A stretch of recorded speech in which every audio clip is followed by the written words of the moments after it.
Frans, het is een drukke periode geweest en dan is het logisch dat je altijd laat naar bed gaat. Ja, vandaar ook de nieuwe single Altijd te laat naar bed. Ja, het is heel druk, maar ik vind het nog steeds geweldig om dit mee te mogen maken. Nou, en over geweldig gesproken, de single, wat een feestnummer. Ja, maar de zon komt wel hoog aan de hemel en het biertje komt er weer bij. En ja, dan gaan mensen te vaak laat naar bed, net zoals ik het hele jaar doe. Dus ja, even weer een frisse wind in het leven. Ja.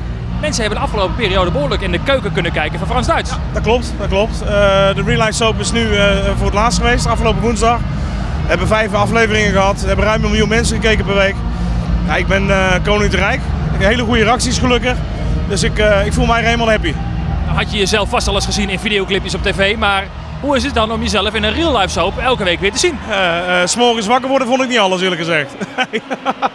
Dan stonden de haren en het baardje rechtop. Ja, maar wel heel erg leuk. Ik vind het leuk om mensen te laten zien van, joh, wat doet hij nou allemaal en wat houdt het nou allemaal in. Dus ik heb het heel erg als prettig ervaren. En mensen hebben echt kunnen zien van dit is het leven van Frans Duits.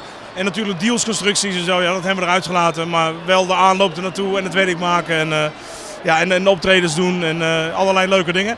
Dus ja, nee, het is gewoon echt mijn leven. Zo ziet mijn leven eruit. Tot slot, hoe bevalt de nieuwe auto? Die bevalt goed. Je hebt echt naar de soap gekeken.